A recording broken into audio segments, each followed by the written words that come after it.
Well, I think this Kicking It with Kunkel certainly takes the cake so far. Let's think about this, guys. We've had some big-time guests, but today you guys get to listen to Andre Johnson, Pro Football Hall of Famer Andre Johnson, the first Texan in the history of their franchise to get into the Hall of Fame, and it's been a special week. It's been an amazing ride for him.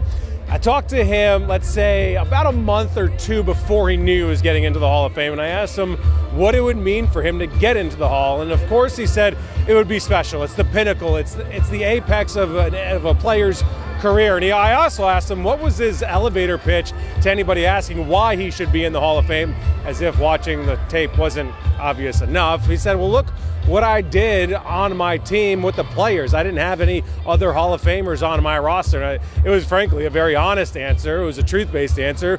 I don't think he threw anybody under the bus when he said that, but let's take a look at what he did. The numbers that he has compared to some of the other wide receivers are certainly Hall of Fame worthy. So now look at where we are.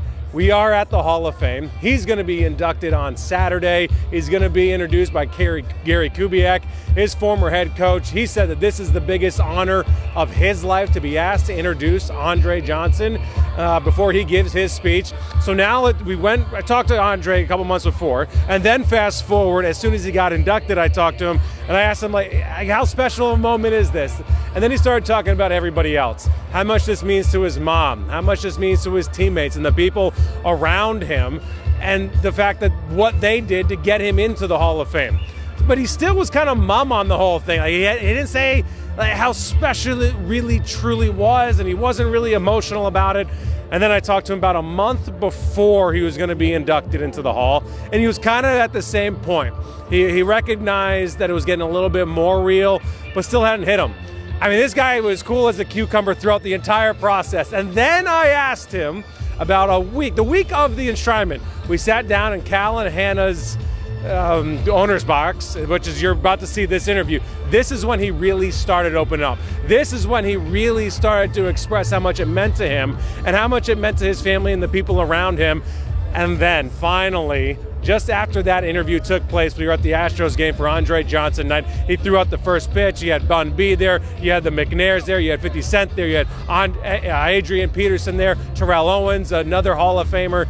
That's when he said, and he admitted, he was getting anxious. He was getting a little bit nervous for this speech because he's going to be speaking to a crowd that's going to fill this field here at Tom Benson Hall of Fame Field in Canton, Ohio.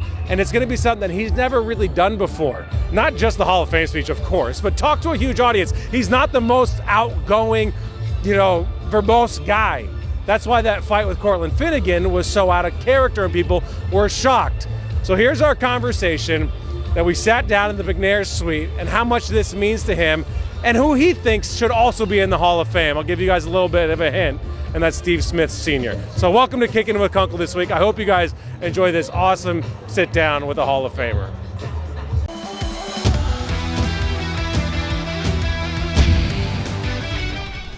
All right, man, you've done a lot of this. You've done a lot of media since you got in the Hall of Fame. What question do you just keep on getting? What's everyone want to know? How does it feel? I tell people all the time, like, it's just, I don't really think you can explain it. It's a great feeling, but I think it'll hit me more once I go through the whole process of being enshrined. I think, I'm just excited for my teammates, the organization, my family, the whole city of Houston, the city of Miami, back home where I grew up. It's just a lot of people that's been a part of this journey. So I'm just excited for them and they get to enjoy it with me. I mean, to be fair, you're like a very stoic, quiet, reserved dude. You've been as emotional as I've seen on social media since you've gotten into the Hall of Fame, the moment you were told you were going to the Hall of Fame. Have you felt like yourself kind of open up and really start to enjoy this and talk to more people about it? Yeah, I think for me it's just more like you don't really realize the impact that you had on people. I think for me, this happening has really showed me that. Because when you're playing, you're just playing the game. You're not thinking that you playing the game can impact someone like that. And with this whole Hall of Fame thing happening, it just showed me like the impact that I really had, not just on, just people, just a whole city, and even people back home in my hometown. So it's a big thing. Is there a teammate or somebody that this has really hit hard that you just had no idea that when you told them they were going to react the way they did? I think I can't say just one teammate. I think to the two guys, because I got to see Travis and D'Amico. They were the first two teammates I saw after it was announced. D'Amico was actually at the award show, so I saw D'Amico first, and I ended up seeing Travis after the show. And man, like, D'Amico saw me, we saw each other, man. We hugged, we laughed, and he was like, "Man, you did it!" Like, that was a great moment, for me and him. And then Travis, I ended up seeing him at dinner. We all went to dinner after, the show, and he cried.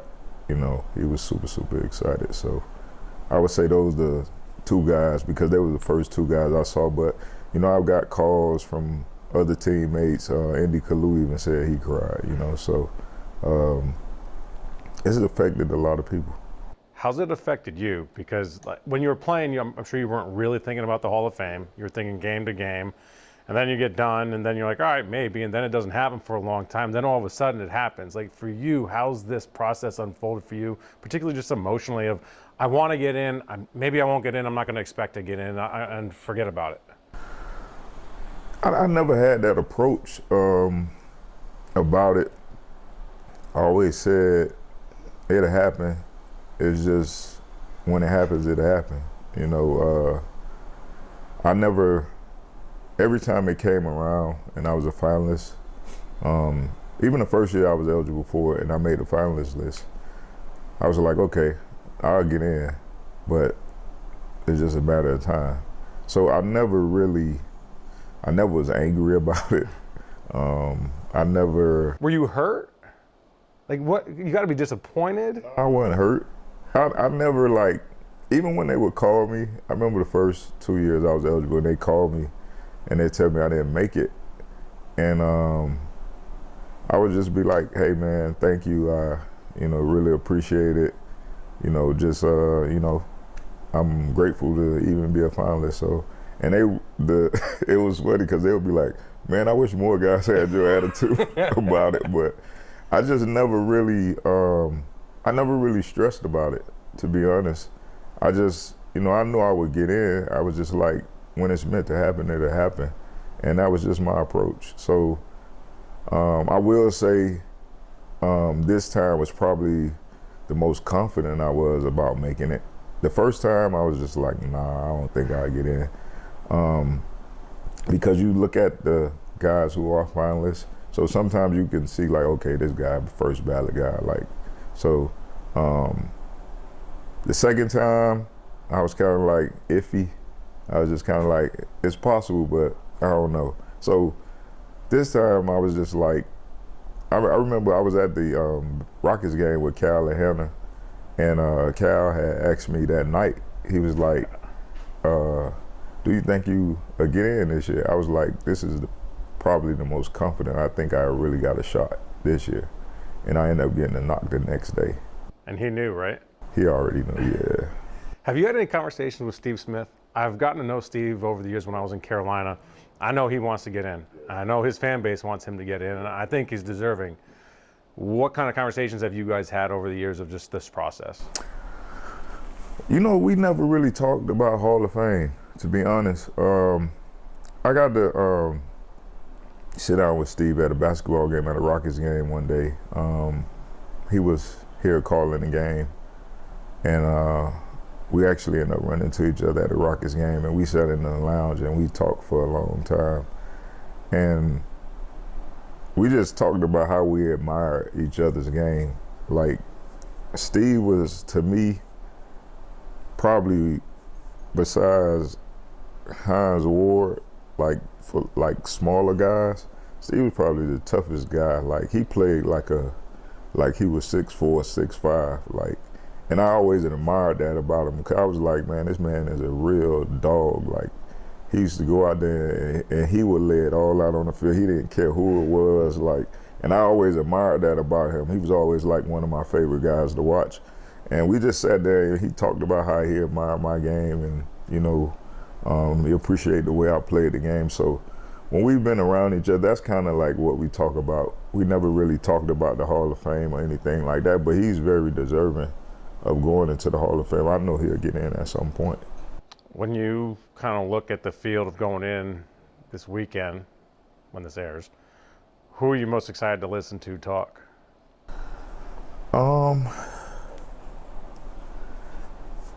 I mean, I want to hear everybody's story, you know, because I think, too, you get to learn about them. Of course, I know Devin, so I know it means a lot to him.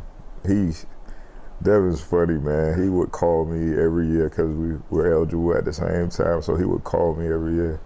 Man, you heard anything? And he would be pissed, you know, when he didn't make it. So to go in with him is a really, really great feeling to have another Kane going in with me.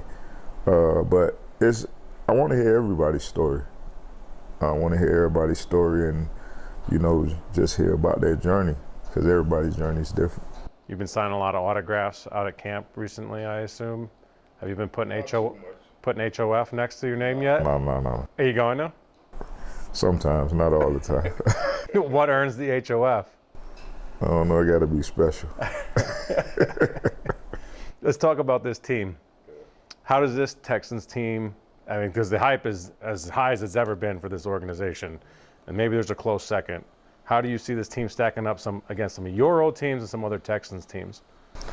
This team stacking up against the teams I played on, I would probably say, I